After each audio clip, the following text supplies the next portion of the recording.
Hi guys, welcome back to my channel. My name is Khadijat Adeshola, and in my channel I talk about everything related to women and midwifery. So today I'm going to be considering the question and answer aspect of my video. So if this is your first time in my channel, you're welcome. And if you're a midwife aspiring to work in the NHS now or later, or you are in either you're in the UK or you're still in your own country but you're applying to a midwifery post in NHS, then these are possible questions you may be asked during your interview. So I have done as in it's going to be an episode, and I've done one before, so you can check my channel, you see the video, then when you check it, please kindly comment your opinion or how best you think I should have answered that question, so other people reading the comment can learn as well. Then if you are my returning subscriber, thank you, I really appreciate you. So today I'm going to be answering another question, and the first question I'm going to be asked is answering is, if the doctor prescribed a higher dose of morphine and you know it's not the right dose, what will you do? I think everybody faced this situation in the hospital, not only in the NHS. So if you ask these questions, how are you going to answer it? If the doctor prescribed a higher dose of morphine and you know it's not the right dose, what will you do? The first thing you do is to call the attention. What you do is to call the attention of the doctor to the prescription, and you do that politely. So you can ask the doctor, like, okay, doctor, can you please confirm the dose of the morphine you prescribed, and check if that is the right dose with the BNF, or cross-check if that is the right dose. So if the doctor still do not answer you based on that, or the doctor does not make any change on that, then you report to your senior midwife that the doctor has prescribed such dose of morphine, and you don't think that is the right dose for this patient. Then your senior midwife will take over that and what is appropriate. But apparently, if you're the senior midwife and the medication is being prescribed and it's, you know that it is the higher dose, you won't administer until the prescription is changed, and you know it's higher dose that can cause harm to the patient or the mother, you will not administer. So that is what you will do basically. So if I'm asked, so that is what you will do for that question. So the next question I'm going to ask is when a patient is not happy about the care she received, what will you do? This is a situation whereby the patient has verbalized to you that she did not like the care that she has received in your facility, in your care, or from you. You apologize for what has happened, then you ask her what the problem was and how she thinks you can do better. So when she tells you how you think you can do better, then you assure her that you're going to take that in consideration, and you're going to make sure that that is being implemented. So when the patient is not happy about the care she received, what you will do? So the patient is not happy about the care she received. She has confided you, she has complained to you that she's not happy about the care she's doing. You apologize for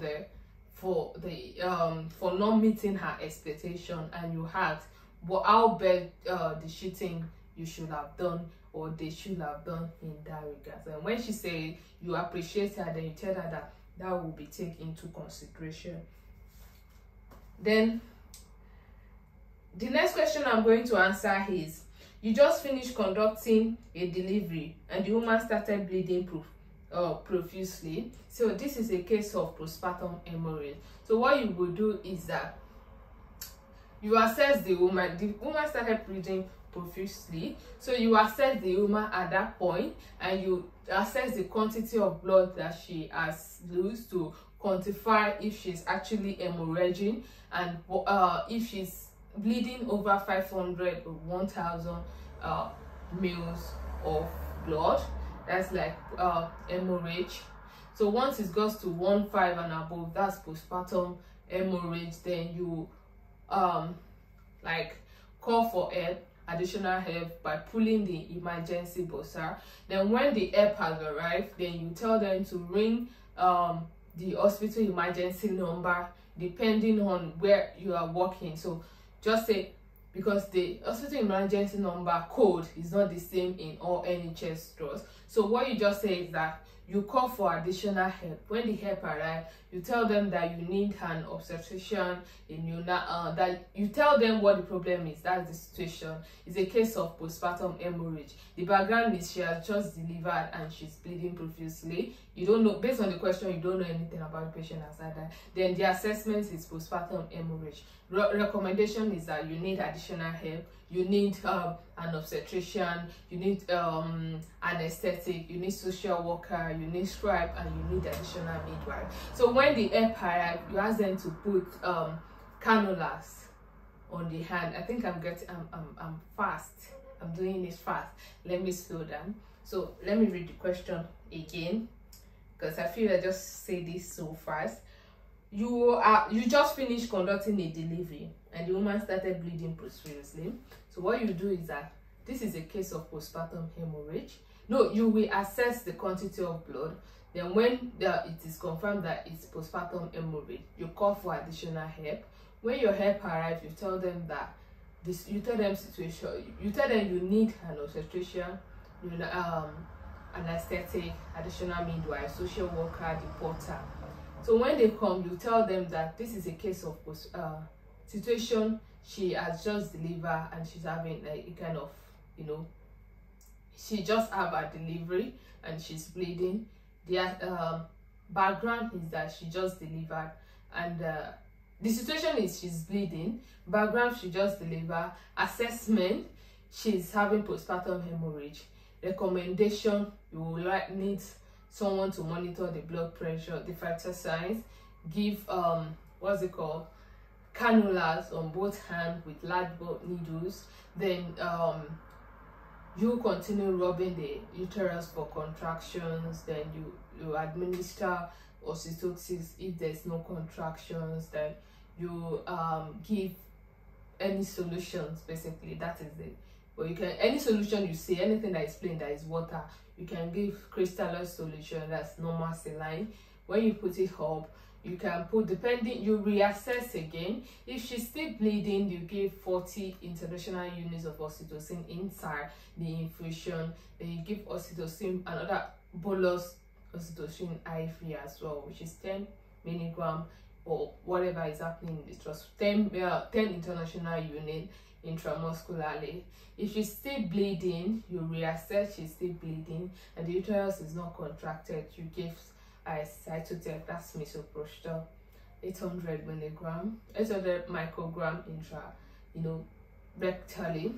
If she's still bleeding, you assess the the vagina or the perineum, if there's any tear, any laceration, which is going to be suture. Then don't forget about the airway. You make sure that the patient is placed on high flow oxygen, so that's the airway. Then you make sure the patient is being well positioned by raising bringing the edge of the bed down by the time you notice that she's bleeding. So I think I've talked about management of postpartum hemorrhage before in my channel, so you can check that. You use it to answer the question of, so that whenever they ask you on postpartum hemorrhage, you use it to answer it. But don't forget, in real clinical situation, it is important to monitor the airway and ensure that the patient is having enough oxygen. So I've answered 3 questions. So I promised to answer 5 questions in this video as well. So the next question I'm going to answer is, how do you do fetal monitoring in pregnancy? So fetal monitoring is in pregnancy. The mother do most of it. So you tell the mother to monitor the baby's movement and to report whenever she feels any reduced fetal movement. So whenever the patient comes on antenatal, you auscultate the fetal heart rate. So you can use either PNAD to check for the fetal heart rate for complete 1 minute, or you use sonicate to check the fetal heart rate. So when you are concerned about the findings of the fetal heart rate, then you can refer the patient to antenatal for antenatal CTG. So for the antenatal CTG, you use to assess the overall the well-being of the baby, and it is usually done for over, the patient will be put on CTG for over 40 minutes, depending on the situation. So if the patient can, if the you put the CTG for like 30 minutes, if the CTG is okay at that time, you can stop it. But if it is not okay, the baby have a cycle. They have a sleep cycle and the wake cycle. So if the CTG is not okay for that first 30 minutes or 20 minutes, maybe there's no acceleration or there's reduced movement or no movement at that time, maybe the baby is sleeping, so you can extend the time to 40 minutes and maximum of 60 minutes, because sleeping phase do not last more than 40 minutes. So it should not last more than 40 minutes. So if you are checking for complete 40 minutes and you are still not happy, you can increase it to wait for 60 minutes. So after that 60 minutes, the 60 minutes is enough to be able to judge, because baby do not sleep more than 40 minutes inside before they wake up. So you should be able to assess that. So when you are doing the CTG, what are you checking at? You are checking the fetal well-being, and you're checking the fetal well-being. You are checking at the variability. That's the different beats to beat, the difference between each beat. Then also you are checking the baseline fetal heart rate. So the baseline fetal heart rate should be within 120 to 160. Then also you are checking if there is any acceleration, and you want to find out if there is any uterine activities going on as well. Though as for antenatal CTG, maybe the patient is not having pain or something, you will also see if there's any uterine activities going on. Then you want to check if there is deceleration to get. So if you check all those things, what are the things that can give you more concern? What can give you more concern is if there is deceleration. So there is no any activities going on, the patient is not having pain, she's not contracting or not, she's not in labor, so there should not be deceleration. Even in labor, decelerations are not really a good sign, but at least there are some physical deceleration in labor. But antenatally, the baby should not have deceleration. Then also in the variability, the baby should have a good variability. The fetal heart rate should have good variability. That's beat to beat different, and it should be within 5 to 25 beats per minute. 5 to 25 beats differences within the to know that okay, this is a good variability. So anything less than that or too much or something, it's cause for concern. And if you are concerned about the CTG, you inform your senior midwife and you tell the patient, you refer the patient for obstetrician review. So that's about that question, monitoring of the fetal heart rate during pregnancy. So the last question I'm going to answer is, you are worried about a woman who is 40 weeks pregnant and smells of alcohol. What would your action be? So you are concerned because the patient, she's pregnant and she smells of alcohol and all that.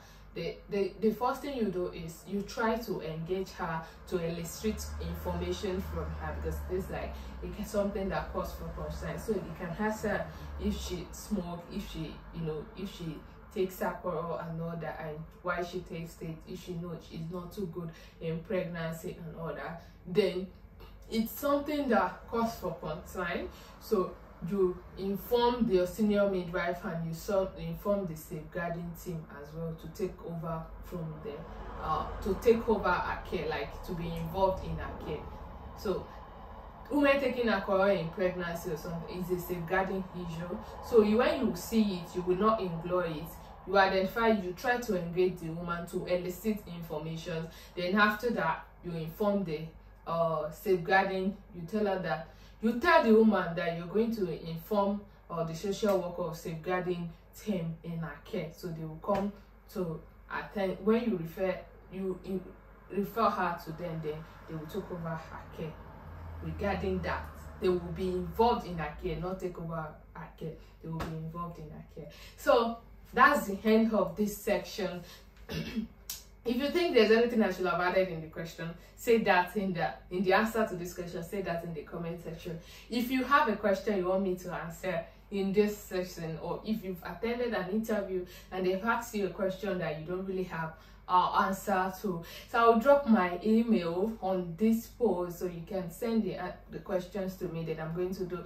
This is going to come in various episodes, so obviously I have lots of questions I'm going to answer, but I'll make sure that I don't not take more than 5 questions in a video. So thank you for watching my video. See you in my next video, and don't forget to share with your colleague. If you're students, even if you're a student midwife, a student midwife in the UK, in Nigeria, anywhere, please share my video with your colleagues so they get to subscribe, see the information, and don't forget